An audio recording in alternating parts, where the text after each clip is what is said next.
Hello नमस्कार। CTET paper leak मामले में एक नया मोड़ आ चुका है और पुलिस ने उस मुख्य आरोपी को गिरफ्तार कर लिया है जिसके संबंध में ये अभी तक कहा जा रहा था कि उसने पेपर को लीक किया है।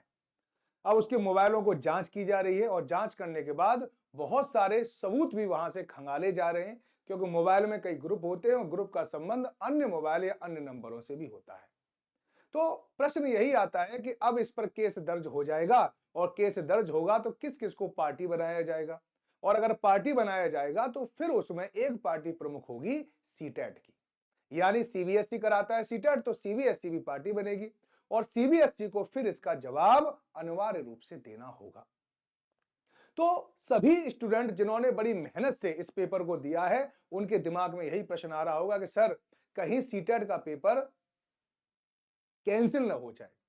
सीटेट का पेपर कैंसिल हो जाए, ठीक है, होने से वो सभी अभ्यर्थी जिन्होंने अच्छे से पेपर दिया था उन्हें दोबारा तैयारी करनी पड़ेगी और दोबारा तैयारी करने का बोझ और जो प्रेशर होता है वो इतना सामान्य नहीं है कि हम हमेशा लगातार तैयारी के ही उसमें बने रहें। बहुत सारे स्टूडेंट हैं जो पेपर देते हैं और पेपर के बाद फिर बिल्कुल ही हाइबरनेशन में चले जाते हैं, वो उस समय पर पढ़ते भी नहीं है, अब तक एग्जाम नहीं आ जाता है। तो दोबारा अगर इस ये पेपर अगर कैंसिल होता है तो ये बहुत सारे स्टूडेंट के लिए बहुत ज्यादा नुकसानदायक भी होगा। लेकिन हम अगर सीबीएसई या सीटर के पेपर, ऐसा नहीं कि पहली बार ही लीक हुआ है, इससे पहले भी तो लीक हुआ था। 2021 में भी सीटेट का पेपर लीक हुआ था। इसके अलावा कुछ और भी जो पेपर है हमारे जो आपको अध्यापक बनाते हैं वो पेपर लीक होते रहते हैं। 2021 में भी कुछ आरोपियों को पकड़ा गया था, उसके बाद उनको छोड़ दिया गया, ये भी आपको पता होगा।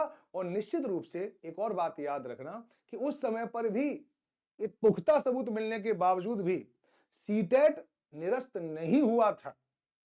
तो जब उस समय सीटेट निरस्त नहीं हुआ था तो इस समय पर भी सीटेट के निरस्त होने के चांस बहुत कम हैं। तो आप बहुत ज्यादा टेंशन न लें, कोई भी ज्यादा ये न लें कि ऐसा है कि पेपर कहीं कैंसिल ना हो जाए। अगर आपके 90 से ज्यादा नंबर आ रहे हैं तो आप बेफिक्र होकर रहिए। आगे जो नेक्स्ट जो एग्जाम आ चुके हैं ना उनकी तैयारी कीजिए। जैसे बिहार शिक्षक भर्ती 3.0 का आगाज हो चुका है तो आप उसकी तैयारी कीजिए। यूपी में भी हो सकता है कि सुपर टेट आए, मैं हो सकता ही बोल रहा हूं, उसकी तैयारी कीजिए। DSSB की जो वैकेंसी निकली आई हैं उनकी तैयारी कीजिए। और किसी भी अफवाह पर, ठीक है, या किसी भी प्रकार की इन घटनाओं पर आप ज्यादा ध्यान न दो। अगर ये पेपर के साथ कुछ होता है या कैंसिल वगैरह होता है तो उसकी जानकारी मैं आपको आराम से प्रोवाइड करा दूंगा, तो आप आराम से मस्त होकर बढ़िया तरह से तैयारी करो, कोई भी टेंशन ना लो। खैर, सरकारों को यह जरूर देखना चाहिए कि ऐसी व्यवस्था को तो जरूर बनाया जाए या कोई ऐसी व्यवस्था, अल्टरनेट व्यवस्था तैयार की जाए कि अगर कहीं पर पेपर अगर मान लो शो हो जाता है या पेपर के बारे में पता चल जाता है तो कोई ना कोई इनके पास अल्टरनेट व्यवस्था होनी चाहिए। क्योंकि इससे उन बच्चों का नुकसान होता है जो अपने जी जान लगाकर, अपनी नींदों को कुर्बान करके अपने घर से दूर रह के तैयारी कर रहे हैं, कोचिंगों की फीस भर रहे हैं, ठीक है, और उसके बाद बाहर रह रहे हैं, बाहर रहने का भी खर्चा होता है और उसके बाद फिर जाके वो पेपर देते हैं। उनकी संवेदनाओं को भी समझना होगा कि जो वास्तव में तैयारी कर रहे हैं। अगर ऐसा ही होता रहा कि पढ़े लिखे जो पढ़ के भी जो एग्जाम दे रहे हैं वो भी पास हो रहे हैं, जो पैसों से पेपर दे रहे हैं वो भी पास हो रहे हैं, तो फिर इस व्यवस्था में लोगों को विश्वास नहीं रहेगा। और अगर विश्वास नहीं रहेगा तो फिर आपको पता है विश्वास न रहने पर या तो क्रांति आती है, बदलाव आता है।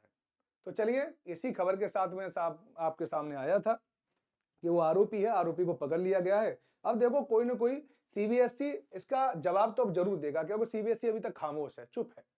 कई बार बुलवाने की कोशिश की है लेकिन सीबीएसई ने कोई जवाब नहीं दिया है पेपर लीक के मामले में। तो अब देखो कोर्ट अगर उसको पार्टी बनाता है तो हो सकता है कि फिर वो जवाब दें, और जवाब क्या देंगे, जैसे कि जवाब देते हैं फिर हम आपके सामने आएंगे इसी सूचना के बारे में आपको देने के लिए कि आखिर सीटेट के बारे में सीबीएसई ने क्या फैसला लिया है।